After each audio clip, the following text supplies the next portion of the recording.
कब से इस प्रोफेशन में हैं? मैं कहेंगे तो बाय बर्थ एक तरीके से, क्योंकि कि फैमिली। दादाजी हाँ। दादाजी इस चीज़ में थे, हाँ, तो दादाजी को एस्ट्रोलॉजी का ज्ञान था। एस्ट्रोलॉजी का भी ज्ञान। पापा? पापा भी एस्ट्रोलॉजी में ही थे। ओके, तो ठीक है। बाई बर्थ आपके डीएनए में एस्ट्रोलॉजी आई है एस्ट्रोलॉजी आई है। और वो आपने थोड़ा-सा बाद में पॉलिश पहचाना करी है, है मैंने उस चीज़ पॉलिश को। किया। पॉलिश किया है और उसको आज भी पॉलिश कर रहा हूँ मैं। तो अगर हम बात करें जैसे ब्लैक मैजिक की बात करते हैं, थोड़ा-सा एक नेगेटिव वर्ड है, राइट? ठीक है, हाँ जी। तंत्रा और ब्लैक मैजिक का क्या रिलेशन आपस में? बिल्कुल, मैं आपको बताता हूँ। सबसे पहले एक छोटी-सी चीज़ मैं आपको क्लियर करता हूँ। समझ कि ब्लैक मैजिक, व्हाइट मैजिक कुछ भी नहीं होता। सिर्फ़ मैजिक होता है एंड हमारे इंटेंशन मैटर करते हैं, करने का प्रोसेस मैटर करता है। अगर मैं छोटी-सी चीज़ बताऊँ, अगर व्हाइट मैजिक क्या है? व्हाइट मैजिक आप भी करते हो, डेली करते हो। आप सुबह उठते होगे, नहा धो के अपने मंदिर में हाथ जोड़ते होगे, पूजा-पाठ, धूप-दीपक करते होगे। समय-समय पर अपने घर में हवन, पूजा-पाठ हो रही है, ठीक है? या फिर नॉर्मल हनुमान चालीसा पढ़ रहे हो आप, तो ये व्हाइट मैजिक में आ रहा है। ब्लैक मैजिक क्या है? ब्लैक मैजिक भी हर कोई कर रहा है। ये कोई मानेगा नहीं, पर ब्लैक मैजिक भी हर कोई कर रहा है। वो कैसे? वो कैसे? जैसे कोई पर्सन जा रहा है, यार इसने तो इतनी अच्छी गाड़ी ले ली, इतनी अच्छी ग्रो कर ली, यहाँ से उसके लिए जेलसी निकल रही है, नेगेटिव एनर्जीज हम उसको भेज रहे हैं। अब एक नेगेटिव एनर्जी ही तो भेज रहे हैं हम अपनी फ्रीक्वेंसी के उसमें, तो वो भी एक वही चीज़ है, जेलसी आ रही है। जहाँ जेलसी, एनवीनेस ये आ रहा है, तो हम उस पर्सन को वही तो भेज रहे हैं, नेगेटिविटी। तो ब्लैक मैजिक भी हर कोई कर रहा है। अब आपने कहा कि तंत्रा ब्लैक मैजिक से कैसे वो है। सबसे पहली चीज़ है कि मैं ये कहूँगा तांत्रिक गलत नहीं होते, ठीक है? लोगों ने उनको गलत बना दिया है। तांत्रिक गलत नहीं होते, ना ही तंत्रा कभी गलत था। उसको गलत रिप्रेजेंट कर दिया है, क्योंकि ये एक फैसिनेटिंग वर्ड है, बहुत ज़्यादा फैसिनेट करता है। लोगों को बताने में अच्छा लगता है मेरे ऊपर ब्लैक मैजिक हो रखा है। अच्छा, आम लोगों का तो ये परसेप्शन है ब्लैक मैजिक को लेके कि कहीं कोई तांत्रिक बैठा होगा, उसने एक छोटी गुड़िया ले रखी होगी हाँ, और आसपास कुछ ऐसे दिए जला रखे होंगे और वो ऐसे उसके अंदर सुइयां चुभोएगा और सुई सामने वाले को वो होगा। होगा। तो आम मतलब मूवीज में भी यही दिखाया, सीरियल्स में भी यही दिखाया जाता है। तो ये नॉर्मल ब्लैक मैजिक से कितना अलग है या क्या सच में ही ऐसा होता है? बिल्कुल होता है, बिल्कुल होता है। इवन मैं अपने क्लासेस वगैरह, कोर्सेज़ में भी मैं बताता हूँ अपने स्टूडेंट्स को, ये किस तरीके से करा जा सकता है और हम इससे कैसे बच सकते हैं। कभी भी वुडू डॉल, जिसको हम गुड़िया कह रहे हैं, ठीक है? वुडू टर्म है उसके लिए। अगर हमारे को वो करना है, तो हमारे को पर्सन का डीएनए चाहिए ही चाहिए। अब इससे एक मैं छोटी-सी आपको एक चीज़ बताऊँ। अभी एक सेलिब्रिटी है, उनकी एक वायरल हो रही थी रील कि कोई एक लेडी आई और उनके बालों को तोड़ के चली गई एयरपोर्ट पे। उसको सडन एक हल्का-सा फ़ील हुआ, आई थिंक सारा सारा अली खान थी मे बी सारा अली खान शायद, मेरे को एग्ज़ैक्ट ध्यान नहीं है सेलिब्रिटी।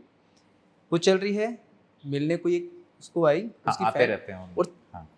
एक आधा बाल उनके सर से खींच के चली गई। वो किस लिए लेकर गई? और आपने अगर वो क्लिप देखो, और उसके बाद जो उनकी कोई भी उनकी फ़ोटो या पोस्ट है, वो अप्रॉक्सिमेटली 2 ढाई महीने बाद का है। इस 2 ढाई महीने वो कुछ भी नहीं करा उन्होंने, ना वो कहीं किसी शो पे आई, ना कोई मूवी करी, ना कुछ, वो टोटली गायब थी। क्यों? कुछ ना कुछ तो उस लेडी ने उनके ऊपर किया, क्योंकि डीएनए क्या है, हमारे हेयर्स हैं, हमारी थूक है, तभी कहते हैं कि हर जगह नहीं थूकना चाहिए, मना करा जाता है।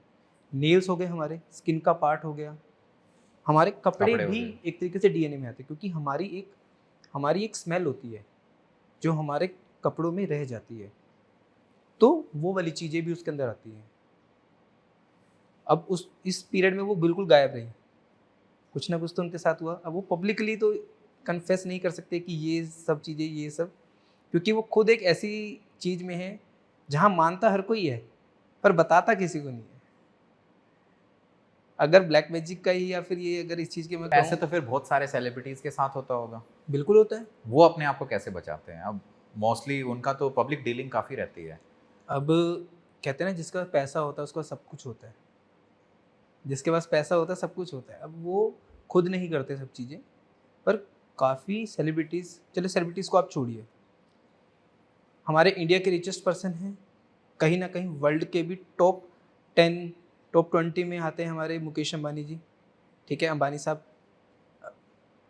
अभी उनके बेटे की शादी हुई है, इतने सारे फंक्शन करे, और नॉर्मल फैमिली में जो फंक्शन होते हैं, नॉर्मल अगर नॉर्मल एक मिडिल क्लास फैमिली वो 2 फंक्शन भी करे तो पूरी फैमिली पड़ जाती है बेड पे कि भैया बीमार हो गए, ये हो गया, पैसे की चोरी हो गई, लॉस हो गया, फलाना हो गया।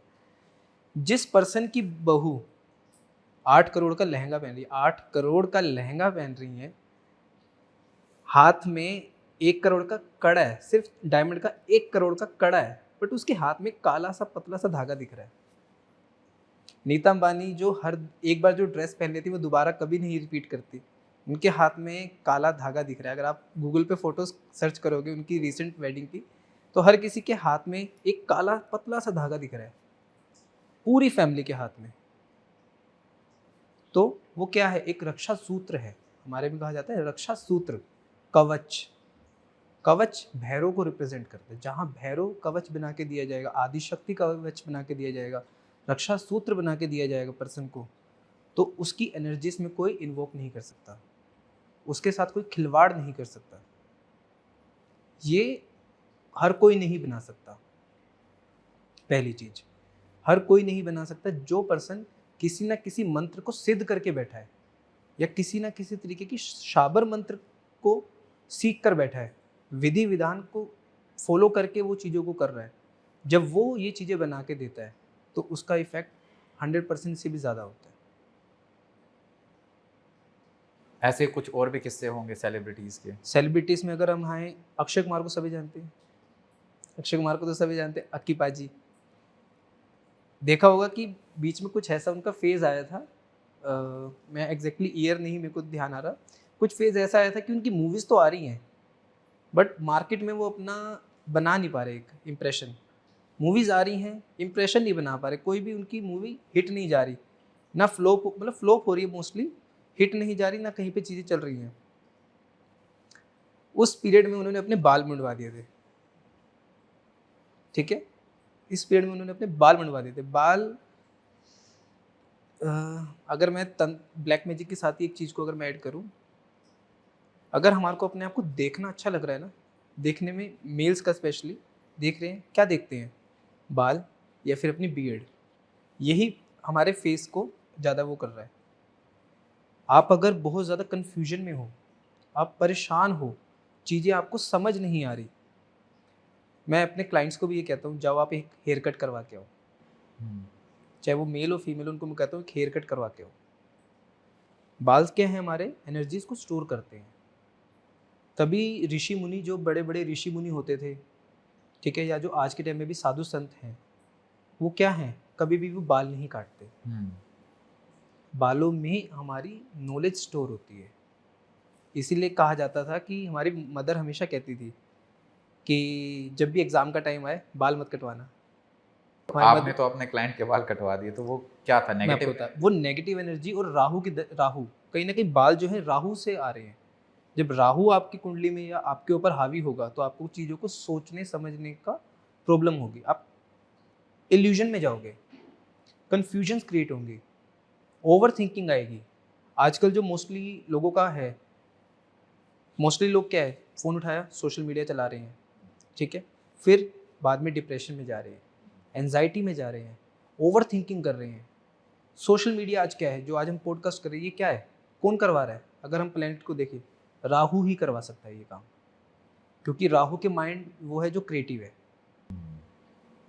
अब इसके ऊपर मैं अगर जैसे बताऊं, नहीं, तो हम वापस ब्लैक मैजिक पे आते हैं, ब्लैक थोड़ा मैजिक सा पे आते हैं कि कौन कौन सी ऐसी चीज़ें हैं जो हमें बचा के रखनी चाहिए। ठीक है, सबसे पहली चीज़, फीमेल्स की एक चीज़ होती है कि कॉम्ब करा और बाल छोड़ दिए, या फिर एक नॉर्मल एरियाज़ में क्या है, कॉम्ब करा, बालों को रोल करा और घर के बाहर फेंक दिया। आपको नहीं पता कि उससे आपकी पापी गुड़िया बन सकती है, जिसको हम वुडू वगैरह कहते हैं। जो कभी भी हमारे को ऐसे डिस्कार्ड नहीं करना चाहिए, क्योंकि वो हमारा ही पार्ट है, एक डीएनए है। ठीक है, नेल्स मैंने बताया, हमारे कपड़े, ये सारी चीज़ें सब हमारे डीएनए में आते हैं। तभी कहा जाता है कि अगर हम कोई बाल फेंक रहे हैं तो हमारे को उस पर थोड़ा स्पिट कर देना चाहिए या फिर उसको डस्टबिन में फेंकना चाहिए। वो अशुद्ध हो जाता है, शुद्ध नहीं रहता, अशुद्ध हो जाता है। साथ ही साथ कभी लोगों की होती है कि कपड़े, पहने हुए कपड़े दे देते हैं किसी को, पहने हुए कपड़े दे देते हैं। पहने हुए कपड़े कभी नहीं देने चाहिए। हमेशा कभी भी किसी को आपने कपड़े देने हैं, हमेशा उसको एक बारी नमक के पानी से वॉश करके फिर देने चाहिए। अच्छा, ऐसा हो कि कपड़े पहने थे लेकिन 1 साल हो गया रखे रखे, हाँ, तो वो दे सकते हैं? नहीं, उसको भी वॉश करके देना। एनर्जीज तो स्टोर रहेंगे ना, एनर्जीज तो उसमें रहेंगी। एनर्जीज की खासियत ये है कि वो जब ये सृष्टि बनी थी उससे पहले भी थी, सृष्टि खत्म हो जाएगी फिर भी रहेगी। एनर्जीज तो हमेशा है।